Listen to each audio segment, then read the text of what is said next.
It is Wednesday, April 26th, 2023. This is another edition of Baseball Today presented to you by MLB 9 Innings. That is my man, Trevor Plouffe. I am Chris Rose, producer Dan, along for the ride as well. I almost had to think about what year it was. My God. You okay? Is the Twins winning for the first time since 2001 on your mind? Beating the Yankees in a season series to bring you back in time? Yeah. Either that or the fact that A, I have to wear a Minnesota Twins hat today throughout the show, or B, I have to deal with your gravelly voice. You're still fighting through. You okay? I'm hurting right now, man. I'm showing up to work because that's who I am, but I'm going to go right back into bed after this. Okay, well, let's get through it. Today's episode is sponsored by MLB 9 Innings, which has a wide variety of game modes, from league mode, where users play through an entire season, to live play-by-play. They have over 2,000 player cards to collect and use on your dream roster, which is the most up-to-date roster around, along with team logos, ballparks, unis, and they're introducing new historic Hall of Fame players to the roster as well. That includes the likes of Larry Walker, Walter Jansen, Hank Aaron, Mike Schmidt, Trevor Hoffman. So download and play MLB 9 Innings 23 today with the link in the description. And don't forget, at the end of the week, we're going to have our MLB 9 Innings question of the week. So get in your best questions by Thursday night so we can pick one for Friday's show. You will become rich, famous, and get a Baseball Today t-shirt that fits. It'll be just like Chris Rose. Yeah. Yeah. You mentioned your beloved Minnesota Twins. They're wrapping up their season series against the New York Yankees on Wednesday afternoon, but they have already clinched the season series for 2023. As you mentioned, it had been more than 2 decades since that last happened. Somebody brought that fact up to Byron Buxton. What do you think when you hear that 2001 is the last time the Twins won the season series against them? I don't even know how to put that in words. That's what, 21 years? 22 years. 22 years. 22 years? I was 6. That's the last time we won? If it's just audio only, it really doesn't do it justice. The freeze right now we've got on Byron Buxton is hilarious. Hands over face, eyes wide open, like, you've got to be shitting me. You lived this. So how big a deal is it?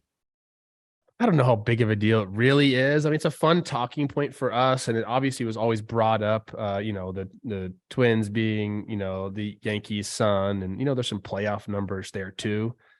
But every single year is a different team, and guys aren't in the clubhouse being like, "Oh, I'm scared of the Yankees." It's not a thing. So I get it. It's a jarring stat.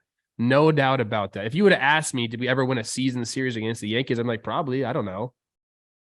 So it doesn't really mean a lot to the guys in the clubhouse because, like I said, no one's afraid of playing any team in the big leagues. But for it to take this long, that's pretty crazy. And I'd love to know why, or if there are any numbers that like can point to any different reason. Sometimes it's just baseball, right? Well, listen, it doesn't mean shit to the ball players, and I was never a ball player. What I have found in basically 30 years of being in this business, that the more I talk to athletes, the less they actually know about the history of their particular sport. And it's not because they don't want to know. It's because it doesn't factor into who they are. It matters to us as fans, right? There are Twins fans that are in their 20s, early 20s, that had never seen them beat the Yankees in a season series. So that weighs on them as fans. But not as ball players. You guys move around. You're employed by the team. You might love playing for the Twins. You might adore the city and the fan base and all. You don't know everything that's happened in the history of the Minnesota Twins franchise, do you? I mean, you're expected to understand some of the history there, but stats like that, again, like you shrug something like that off. Oh, like we haven't done well against the Yankees in the past. Okay, well, it's not the past. It's this year. And I mean, that's just generally how an athlete would think, right? You have to be confident. So that's why I say, like, in the clubhouse, it doesn't play, but in the media and kind of, around the fans and talking around the stadium, I'm sure it's a big deal. So I'm happy for the Twins. That's part number 1 for the Twins against the Yankees. The more important one would be, and not just the Yankees, but like go win a playoff game. That's right. The important factor. These are the numbers that should matter to you. They have lost 18 straight playoff games which is a North American sports team record, not baseball. North It American. might never be touched again, bro. Hey, pat yourself on the back a little bit, because that might never be touched again. That's a lot of playoff games to lose in a row. Well, they could add to it, actually. Yeah, they could. They could. And by the way, during that 18-game losing streak, 13 of those have come against the New York Yankees. The other important figure for me is the number 3, because only once so far in their 6 games against New York, they'll finish up the series with a 7th game on Wednesday afternoon. Only one time have they allowed more than 3 runs in a game against New York. I know that Giancarlo Stanton isn't playing right now. I know that Josh Donaldson has missed some time. I know that Harrison Bader, but with the exception of Stanton, those other guys are fine major leaguers. They're not game changers.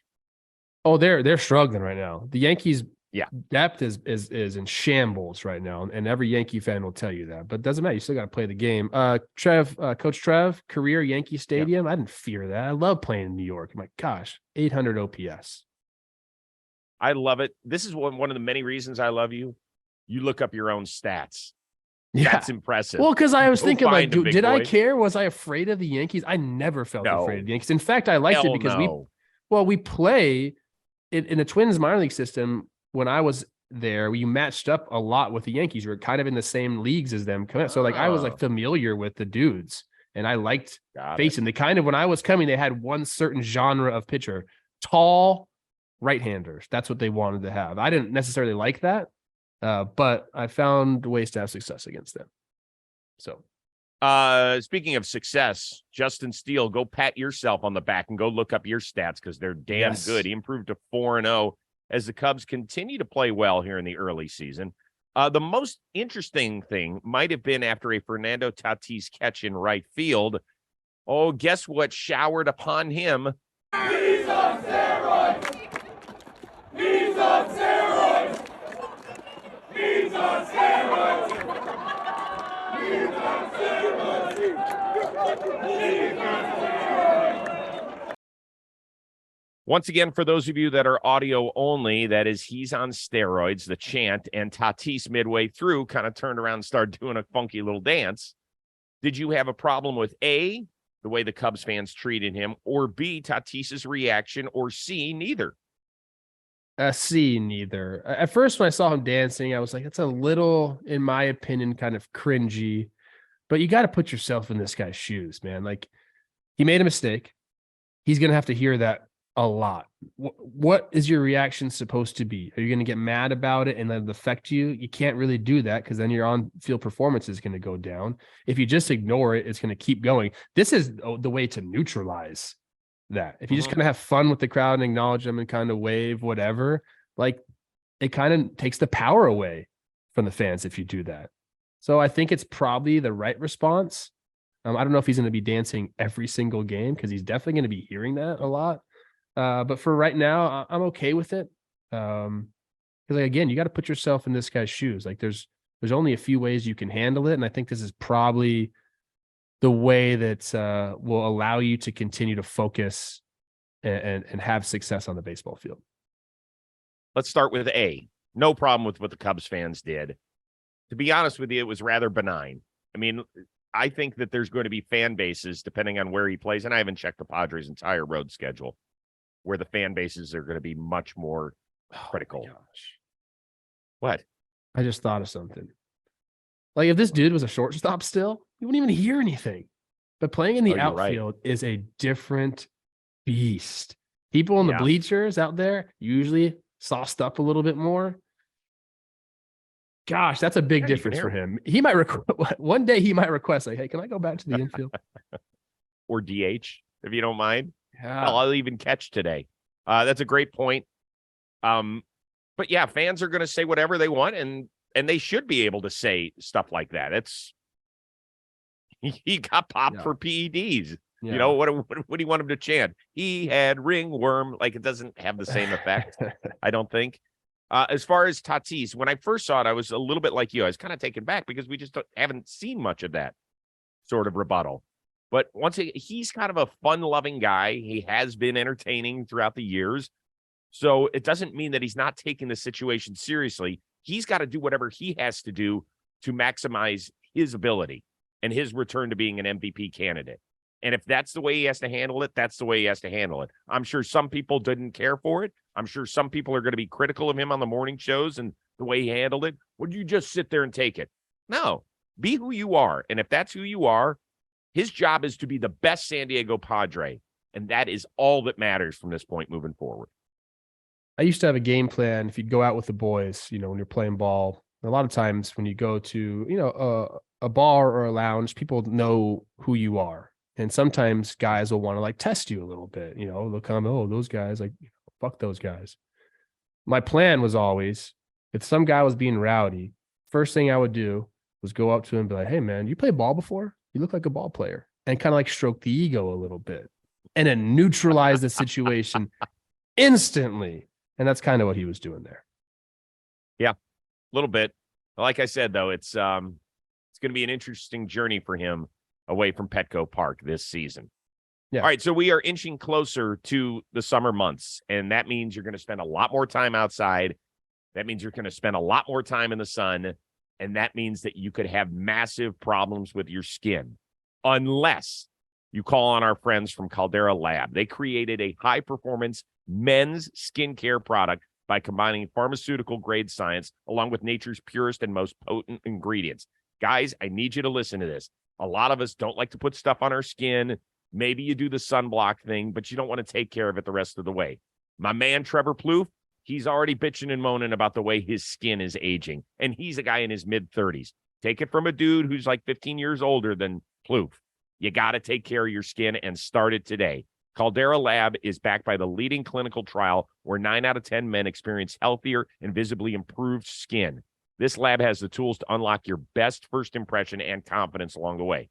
So listen up. This is kind of cool. They've got the Regimen Bundle. It is a twice-a-day routine to transform your skin. So you're going to get a thing called the Clean Slate, which is a balancing cleanser that uses gentle plant-based cleansing. They got the base layer. It's a nutrient-dense fortifying moisturizer that hydrates your skin. We know how important hydration is. And then you got a thing called the Good. It's the go-to at night before bed and clinically proven multifunctional serum that helps your skin look tighter and smoother as well to help reduce visibility of wrinkles and fine lines. I get mine around my eyes. I'm going to start using this stuff, and it's going to make them disappear. On top of that, you're going to save money. You're going to get 20% off with the code word today at calderalab.com. Did you hear me? 20% off at calderalab.com by using the code word today. Unlock that youthful glow. Everybody will say you look like $1 million while saving some too. So let's go to the other side of Chicago, if you don't mind. The south side, where the White Sox continue to go south in the standings. In fact, I believe only the Oakland A's and Kansas City Royals have a lower winning percentage in the American League than the White Sox. They've been a big topic. Steve Stone, of course, has been the White Sox TV color commentator for, I believe, the last 16 or 17 years. He went on 670 The Score and talked about one of their big struggling pieces, Lance Lynn. Because he's had a lot of leg issues and other things, but maybe if cardiovascularly it's bothering him with a pitch clock, maybe a couple of salads would help. Somewhere along the line, I'm thinking if you're having, and I don't know that he's having problems with that, but if that is a problem, then maybe if you improve your cardiovascular by losing a couple of pounds or doing whatever he's going to do to work out. And again, I don't know how much he can do with the leg problems that he's had in the past, and that's a very big factor. Fair or unfair? Stupid. Absolutely fucking stupid. It actually makes me mad. The more I hear it, the more mad I get. He should mix in a salad. He has problems cardiovascularly. I'm not sure if he does, but maybe he does. And what the fuck point was that, man? I don't like it at all. I think he went backward. I think he heard what he said and he was like, oh, yeah, then shit. went backwards. Exactly. I mean, why would that even come out of your mouth, dude? Mix in a salad. These are professional athletes. Lance Lynn has looked like Lance Lynn his entire big league career, and he's had a lot of fucking success, man. So, I don't know where you get off saying that. It's not constructive criticism whatsoever, especially when you say, well, I don't really know if this is the case at all. What does that even mean, dude? And if you want to hold players accountable, guess what? I'm going to hold you accountable for stupid shit that you say. So I think Steve Stone, that was dumb, man. I think he probably knows it, probably feels really bad. And guess what? He's going to have to face Lance Lynn at some point. He's going to have to say, hey, man, I'm sorry. Or like, hey, maybe he isn't sorry, but you're going to have to see him face to face. And I don't think he's going to want to be honest with you. So Steve Stone has been doing this an awfully long time. And in my opinion, has actually been a pretty good broadcaster, whether it's for the Cubs or White Sox. He knows how tough this game is. There's a lot of you that don't even know Steve Stone won the Cy Young in 1980 with the Baltimore Orioles. He knows how challenging this can be. And then he was out of the game a couple of years later. He knows how tough this game is. When you start talking about somebody's physique, that is a slippery slope I don't think you want to go down to. We heard it in spring training on MLB Network with Anthony Recker, who was a guy who was like a journeyman catcher. He basically called Alek Manoah a fat ass. I mean, that's basically what he came out and said. I think it's really dangerous to do. I'm not a big fan of body shaming. I do it to myself. It's how I've dealt with my weight issues over the years. People have, like Paxton got mad at me this weekend. We got into the van when we went to do our ball and play tournament. And I said, hey, move over, fat ass coming through. And she goes, Rosie, I hate it when you say that about yourself. And it made me think a little bit. Like, yeah, I probably shouldn't do it. It's not fair. It's not fair to me. It's not fair to people who deal with weight problems. But you talked a little bit about Lance Lynn. Lance Lynn's problem isn't necessarily that he's a little overweight. So he's not locating. He said that on the show Foul Territory. He said he's not bothered by the pitch clock. He said he's always been a guy that's worked fast anyway. He has been, yeah. There's just not much of a connection here, Plouffe. There's not. And like, again, like, I didn't even like think about the body shaming aspect of it. Like, I just went straight to like, you just said something and 10 seconds later said, well, I'm not sure if that's even an issue at all, but you had to get that like sound bite. And I don't like people going for sound bites. And maybe he wasn't, maybe that was just a slip of the tongue. But usually when you go on and you say something like that, that's like planned, premeditated. And that's where you lose me, man. And again, I think if you're Steve Stone, if you're able to be critical of players, then you have to take this from me and from probably a lot of the players in that clubhouse and other media members as well. Because you need to be held accountable for what you say. So if somebody in the White Sox organization that pays Lance Lynn handsomely has a problem with his physique, that's something they need to discuss with Lance Lynn. If they say, hey, we think you could be a better player if you lose 15 pounds, it certainly wouldn't be the first time an organization's talked to somebody about their physical well-being, right? Well, they wouldn't come out like that on a radio show and say, mix in a salad. No. But what I'm saying is you have meetings behind closed doors about what you can improve improve on. There's been weight clauses in contracts, dude. Yes. Now, the other thing I will say about this is that Lance Lynn is a guy that has actually gone up and down in weight. Remember a few years ago, he returned. He was like skinny Lance Lynn. We were all like, Jesus. And he wasn't nearly as good as when he was a little larger. CC Sabathia had the same thing. And I remember asking David Wells, who was no ass, no gas. Who was certainly played bigger, after the first 5 years of his career and partied it up and all that sort of stuff. I remember asking him the question, David, if you had gotten in perfect shape and had been like the model citizen instead of running the town at night, what would your career have been? He said, I wouldn't have won any games. He said, I had to be exactly who I was physically and emotionally because that's how I got going. And so whatever it takes, go be you. It just sucks for Lance Lynn that he's getting hammered all over the yard. I'm curious to see how he responds to it. Like if he's going to totally search Steve out or if he's just like, I don't care what that dude says. Probably the latter, I would say. Yeah, I think that's curious because broadcasters, not all of them, guys who call the games need to get down on the field. They need to talk to ball players, particularly if you're an analyst. Some run and hide. They don't like to be in the clubhouse at all. I don't know if Steve Stone goes in the clubhouse. I'm friendly with Benetti. I didn't want to bother him on this one. So I just don't know. And I know Jason Steve a little bit. Yeah, he's great. He's so good. That's the one thing, Chris. If you ever catch me slipping, forgetting about how hard this game is, smack me. Okay. Because that happens to guys and you can't, this game is so freaking difficult that you don't need that. Yeah. There's no question. And I don't like it when guys in my seat that have never put a jock strap on this isn't necessarily the right way to do it, but when I talk to young people about getting in this business, I say, don't ever make anything personal. The only times I feel like I've made things personal are when we're talking about people who break the law, like domestic violence, drunk driving, things that, in my opinion, are non-performance related. Anything that comes to performance, I'll be critical of guys when they're 2 for 37 because I know how much it bothers them. They want to play better. So I'm not going to sit here and pile on. But when I say he knows he's got to play better, he's got to play better. The rest of the stuff, man, you got to stay away from the personal attacks. I think it's bullshit. I think it's wrong. Let's move on. Interesting game last night at Camden. Interesting game. Said Mullins hit a grand slam there in the 9th. Things got tight. Kenley Jansen had to come out. He has yet to give up a run, I believe, so far this year. Got his 6th save of the season. 397th of his career. Broke a tie with Craig Kimbrell for 7th most all time. Now, remember, he's just starting a 2-year deal with the Sox. He's 35 years old.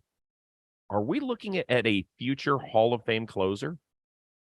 I mean, I think he should be. The problem is the Hall of Fame voters are really weird about closers. Like Billy Wagner's not in the Hall of Fame. Joe Nathan's not in the Hall of Fame. These guys, like, in my opinion on stuff with the Hall of Fame is, yes, I think more players should be in it, especially if you're like one of the best of your generation at what you do. What else is the Hall of Fame for? So, I mean, Kenley's been, I mean, him and Kimbrell, like of this era, have probably been the 2 best. He's about to surpass him in saves. I don't know if that's the best indicator, by the way, like career saves, because you got to be on a good team to be able to have those chances to save ball games. Mm-hmm. So, that's kind of one of those stats where you look at, it's like, it's nice. It means something for sure. But I think it's not always like fair to certain relievers who weren't on good teams. As we know, you don't get to pick what team you play for quite some time in baseball. So I think, yes, I think he should be. I love the story. I love the transitioning from catcher to pitcher. I love like the fact that like Dodgers fans had him for so long and they were like kind of up and down with him, but he's one of the more consistent guys that you can have in that position. And to be able to hold the closer role, for as long as he's had it, that's a rarity. We see guys come in and you can close for a few years and then you kind of lose it and you don't have it anymore. But those guys that can do it for, 10 plus years, so impressive, man. Like you have to be on top of your game.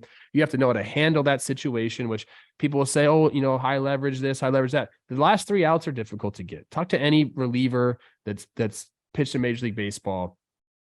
Those are some of the most difficult outs to get to close on. Doesn't matter where you're at in the lineup. So I think he should be in the Hall of Fame, to answer your question. Yes. One of the first lines you had there was that the baseball writers have really not been kind or haven't exactly figured out whether or not we put closers in, not to put closers in. So there's a handful of guys that were easy, right? Mariano Rivera was a lock. Trevor Hoffman, I don't think he got in his first year, but we knew that with over 600 saves, you were in. Then there's the group of guys who, when I was growing up on this game, had established themselves as 2 or 3 inning closers. For those of you that aren't familiar with this, there were guys like Raleigh Fingers, Bruce Sutter, who, when they came in, they were pitching the last 8 or 9 outs of a game. I mean, it was ridiculous. So they wouldn't work every day. Their save numbers weren't as high as the guys who came along later because they couldn't throw 4 or 5 times a week because they were throwing multiple innings. Lee Smith was kind of a guy who was in the middle. But let's remember, Lee Smith was not put in by the baseball writers. He was put in by one of those special committees. When his time on the baseball writers ballot, I don't think he got higher than 50% of the vote. And he's 3rd all time with 478 saves. The 2 other guys, you mentioned Billy Wagner and John Franco. Those are guys ahead of him. Yes, but I'm saying John Franco's ahead of Joe Nathan's way behind in terms of saves for Kenley. But John Franco and Billy Wagner are ahead, and so is K-Rod, who's not yet Hall of Fame eligible. I think that Kenley's going to get, as long as he stays healthy, I think he's going to have 450 saves. I mean, if he plays till he's 38 or 39, he might pass Lee Smith, and the only guys ahead of him could be Mariano and Hoffman. And look at his ERA plus, I think, is 161, which is better than a lot of those guys, not as good as Billy Wagner. His Ks per 9, 12.9 for his career. That's better than Billy Wagner, which I was shocked about. I have it as 13. He got that extra bump on my baseball reference page. No, look, this guy's a winner, man. And he can go on absolute crazy runs where like guys just can't touch him. Yeah. And he's had that a lot in his career. Some people will hold against him that the year he did have a chance to close out the World Series, that the Dodgers did not go with him. He was struggling a little bit in that series against Tampa Bay, had given up the hit to Brett Phillips, the whole thing, and it was Julio Urias that was on the mound when they closed out the World Series win, and not him. Still, he's got an ERA in the mid-twos, I think, in the playoffs. He's thrown almost 60 playoff games. He's a guy who is, I mean, I remember earlier in his career, he had a game against Washington Nationals where he threw multiple innings out of the pen to keep them alive. So I would say yes. I think he's going to get in. I like the Care Bear. I always dug it. Coach Trev, 1 for 3 with a double, 2 ribbies for a 1.0 PS against Kenley Jansen. Last thing before we get out of here. Did you see the dude on the north side of Chicago? Worked his phone, had people helping him in the stands. He saw a girl that he was like, oh, yeah, she's cute. Got her phone number, got her talking on the phone. Thumbs up for the move or too cheesy for you? No, if you got to go for it, dude. Like, this brings me back to my relationship with my wife. I met Olivia, didn't ask her for her number. So stupid. So I messaged her on Facebook and I was like, hey man, I fucked that up. We need to connect. And we did. So I'm all about this, man. Sometimes there's love at first sight, Chris, and you mess up. Okay. If you miss at a Cubs game and you don't know who that is and you miss your chance, she's gone forever. So, hey, this guy shot a shot. As long as he's being nice about it, no problem with that. I believe that Tom Ricketts, the owner of the Cubs, met his wife in the bleachers. Love that. I'm almost positive of that story. It's amazing. Here's the one thing, because it's the number one thing I check with people. I think she's got a ring on her left ring finger. Now, I can't tell if it's a diamond. Take a look. All right, well, I don't like that. But it's hard to tell, and the guy's 15 rows in front of her. So wait, he called the phone. So he's talking to her right now. This isn't like, hey, put your number in my phone. Oh, I like this even more. This is better. I think that's it. Yeah. Because then you give her a chance to say like no or whatever. Yeah. Tip of the cap. That's a solid move. Really She's solid. Smiling. Yeah. Yeah, she looks. Now, once again, if she's engaged and her dude sees this all over social media today. Oh. Woo, yeah. Then it's a different topic. It is a different topic then. Yeah. Hey, don't forget to get your MLB 9 innings question of the week in. It's got to be in by Thursday night. You get creative, get fun. You know, don't give us, do you think that this guy will be good by the end of the season? Because we're not going to pick that one. Okay, so get interesting. You've heard some of the questions of the week that we have used so far, right? Like Sleeper Baseball Town. That was a really good one last week. Just think about the way we would think. Because we want to give away Baseball Today gear, swag, and we want you being rich and famous in front of your friends, okay? Plouffe, I do hope you feel better. Go take a nap today, okay? Thank you. I appreciate that. Everybody appreciates you. I'm doing okay. I know you are. For our one-of-a-kind producer, Dan Rourke, and hopefully the improving health of one Trevor Plouffe, I am Chris Rose. We will see you Thursday on Baseball Today.